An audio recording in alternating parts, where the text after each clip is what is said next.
What's going on? Welcome to Dying with the Roaches, where today we're going to be recreating Toriels Cinniscotch pie from Undertale.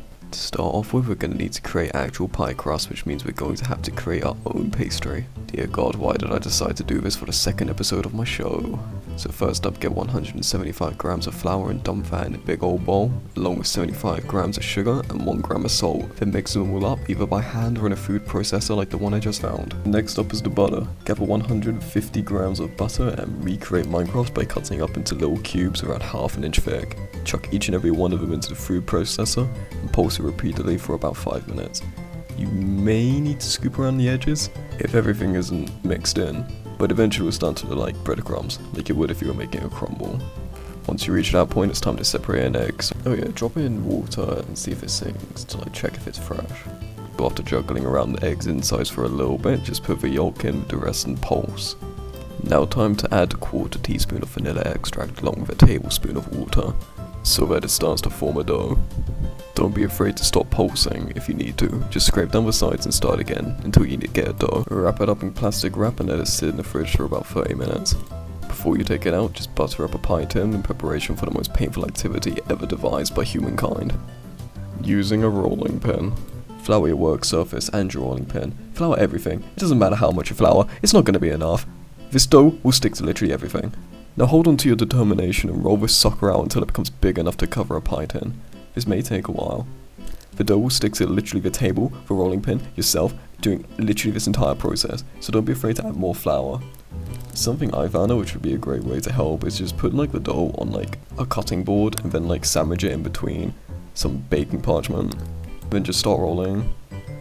It kind of works, but either way, just hold on to your determination and eventually you'll have a dough long enough and wide enough to be your pie base. Try and shove that pancake into the dish. If you did my strat of using the baking parchment, just flip it over and it'll fall right in.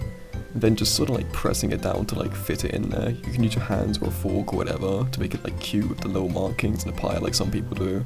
But once it's in, you're on to the weird part. Put some baking sheets on the pie and fill it up with beans. This stops the pie from rising. Shove it in the oven for 20 minutes and you're done with the first part. Kinda. See, the pie in the game has an extra layer of dough on the top of the pie, and I'm not doing that. I'm not going through all that pain again. I'm sorry. It tastes good. I'm not doing it. I have a life, I want to get this done for today or something like that. If you want to do that twice, go right ahead. Just make sure to put the dough lid thing on after you put the filling in. But here comes the fun part. Now we've got to make our own butterscotch cinnamon filling. So to start off with, get 40 grams of butter, brown it. To do that, just shove it in a saucepan until it bubbles more than you think anything should really bubble and it will turn brown and smell nutty.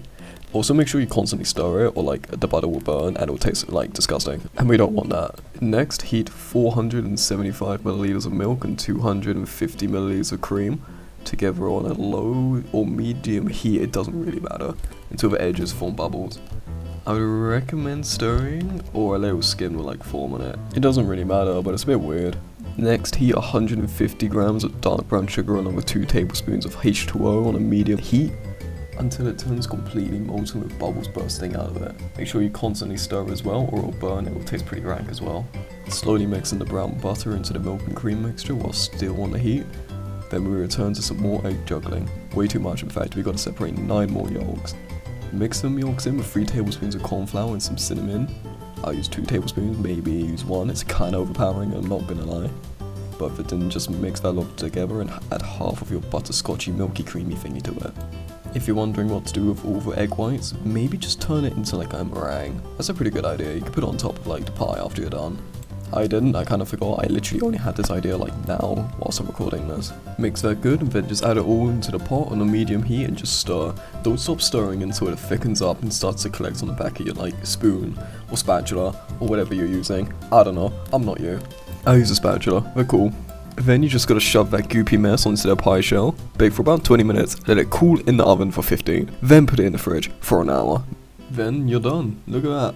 I feel it looked pretty good before we actually put it in the oven, but the question remains on whether or not the pain and suffering was worth it. And the answer is kinda. See, the pie crust was actually amazing, it was pretty good, I'm actually quite proud of what I did there. But the problem with it is that it just took so much time and took tons of determination to actually make. But the filling itself as well, it was pretty, I mean, it wasn't bad, but it could have been a lot better. Like, I don't feel like butterscotch and cinnamon mix well with one another. So honestly, I think if you're gonna make this, maybe just go and make an apple pie instead. Hey there, thanks for like watching to the end of the video. I really hope you enjoyed. This was a pain to make, but actually, yeah, I guess it was fun to do it, you know. I felt pretty chuffed with myself after doing it. Sure, it might not have tasted great, but I think it was a very valuable learning experience if I ever want to do pastry again. Either way, why not try out some different types of content? The first one I'm going to introduce you guys to is a bloke called TearOfGrace. He's an amazing YouTuber whose videos I've been like watching for years. They kept me laughing forever. Highly recommend them. His editing style, oh my gosh, that is amazing. This man's got a craft down to a T. But if you want a little bit of nostalgia in your lives, why not go and watch some of TylerChristie's videos? He used to go by the name MunchingBrotato a few years back, but even under a new name, this guy is hilarious. Like, I love his videos, I'm not gonna lie, they're some of my favourite on YouTube. I think he's more of a Twitch streamer now than a YouTuber, so I'll plug his Twitch and his YouTube in the description below. Also, I'm gonna plug my Twitter, and also TearOfGrace's. So, you know, check him out. Also, I might do like a Steam community thing, I'm not too sure yet. But yeah, thanks for watching.